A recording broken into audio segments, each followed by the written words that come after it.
Assalamualaikum warahmatullahi wabarakatuh. Teman-teman seperjuangan, peserta e-learning Guru BK Counseling Skills Training at School yang berbahagia dimanapun berada. Kita hari ini ketemu kembali. Kemarin sudah ada 4 keterampilan dalam proses konseling yang disampaikan narasumber hebat, senior saya Ibu Herawati. Hari ini saya akan mengajak Bapak Ibu untuk melanjutkan keterampilan proses konseling yang kelima berarti.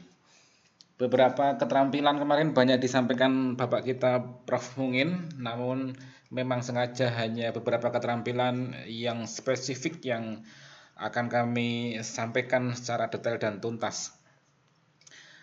Teman-teman semuanya, kita hari ini akan membahas keterampilan yakni menggali polaritas.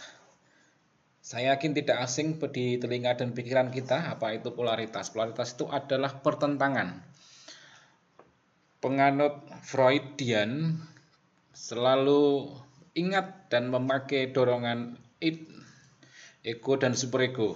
Namun pada penganut Gestalt itu menamai polaritas. Polaritas itu adalah pertentangan. Setiap peserta didik yang datang pada kita untuk konseling atau kita panggil untuk kita berikan konseling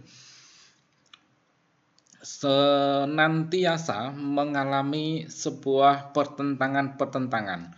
Pertentangan-pertentangan ini ada, namun ketika kita tidak mempunyai sebuah teleskop yang hebat, ketika kita tidak mempunyai sebuah teropong yang canggih, ketika pisau analisis kita itu tumpul untuk melihat pertentangan tersebut, maka bisa jadi kita tidak akan cermat dan detail dalam menyusun alternatif-alternatif solusi kepada anak itu. Maka mau nggak mau keterampilan di manakah pertentangan itu, keterampilan kita mencium di manakah kutub-kutub pertentangan itu harus kita perkuat. Bongkar kutub-kutub itu, temukan mana sisi negatif, mana positifnya, baru setelah itu kita bisa menentukan arah anak itu kita beri alternatif kemana. Teman-teman semuanya, dalam diri seorang peserta didik ketika sedang mengalami sebuah permasalahan dalam posisi kelemahan psikologisnya, dia memiliki pertentangan dalam dirinya. Sehingga ada dorongan-dorongan internal itu tadi mengalami ketidaksesuaian baik karena secara eksternalnya maupun internalnya. Nanti kita bahas secara detail Bapak Ibu. Kemudian tugas kita setelah mencium aroma pertentangan itu, setelah kita menelaah tajam, kita analisis secara detail, kita mencium aroma pertentangan tadi, aroma ketemuan dua kutub tadi, baru kita menyampaikannya kepada dalam konseling itu, kemudian kutub mana yang akan kita perkuat. Saya ulang, keterampilan ini menuntut ketajaman analisis kita untuk mencium aroma pertentangan pada diri anak itu. Kalau di dalam ilmunya Gestalt beberapa referensi mengatakan bahwa polaritas itu mungkin ada pertentangan internal peserta didik dengan lingkungannya. Satu contoh, dia sedang mengalami ketidaknyamanan dengan teman-temannya sekelas, atau dia sedang melakukan hal-hal yang tidak sesuai dengan kondisi norma di masyarakat atau norma di dalam keluarganya. Dia punya harapan agar orang tuanya itu bersikap seperti apa yang dia kriteriakan. Sementara yang dia hadapi adalah orang tuanya memiliki pola interaksi yang tidak seperti diharapkan. Kemudian yang kedua, mungkin bertentangan dengan fisik dan emosionalnya. Ini teman-teman pasti sudah paham bagaimana pertentangan itu terjadi. Saya itu pengennya itu tidak jerawatan, tapi saya mengalami jerawat terus Bu, misalkan, sehingga terjadi perasaan inferior dan seterusnya. Kemudian mungkin peserta didik kita mengalami pertentangan antara internalnya dengan kenyataannya. Saya ulang, antara dirinya dengan kenyataannya. Saya sudah masuk ekstra kokurikulernya basket. Namun ternyata di basket nggak nyaman ya. Padahal saya sudah masuk basket. Saya itu sudah masuk Dewan Galang. Tapi di Dewan Galang orangnya nggak enak-enak. Saya pengen pindah ke OSIS misalkan, ekstra sekolah. Nah, pertentangan-pertentangan dengan kenyataannya ini yang membuat dia itu konflik. Sebagai contoh lagi, anak maunya dibelikan handphone oleh orang tuanya. Namun kenyataannya orang tuanya tidak segera kunjung untuk memberikan handphone terbaru.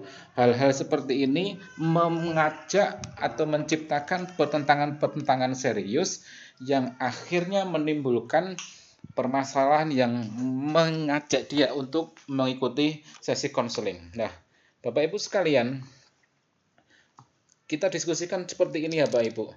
Misalkan saya gambarkan, ini kutub pada dirinya, kemudian ada lagi kutub yang lain. Dan disinilah terjadi pertentangan. Pertentangan yang hebat di sini ya Bapak Ibu. Ini terjadi polaritas Bapak Ibu. Pada diri anak, misalkan dia, ini pada dirinya ini, pada diri siswa. Kemudian misalkan pertentangan yang kedua, yang ketiga dari kenyataan ya. Misalkan ini kenyataannya orang tuanya tidak kunjung membelikan handphone. Pertentangan ini, ketidaknyamanan ini membuat dirinya mengacaukan segala sesuatu. Belajar malas, kemudian aktivitas kehidupannya enggak sesuai karena dia menuntut ini terus. Bapak Ibu, pertentangan inilah yang kita ketemukan. Ternyata akhirnya kita identifikasi kamu sedang dalam posisi yang negatif karena kamu sedang menuntut orang tua. Padahal orang tuamu dalam saat ini secara ekonomi sedang tidak baik. Artinya posisi dari luar inilah yang positif. Tugas kita Bapak Ibu menemukan pertentangan ini. Ketika kita sudah menentukan kutub yang tidak ketemu ini, baru kita, oh nak, ada yang tidak benar dengan kamu. Coba direfleksi orang tua seperti apa keadaan ekonominya gitu. Ini contoh-contoh pertentangan antara keinginannya dengan kenyataan. Coba kalau pertentangan itu bentuknya antara internal dirinya dengan fisiknya yang tadi saya sampaikan. Dia pengennya seperti yang lain tuh. Putih, hidungnya mancung, rambutnya lurus, dan seterusnya. Namun emosinya mengatakan ternyata dalam kenyataannya dia itu coklat, hidungnya itu hemat oksigen gitu kan. Kemudian rambutnya itu kriwil misalkan gitu.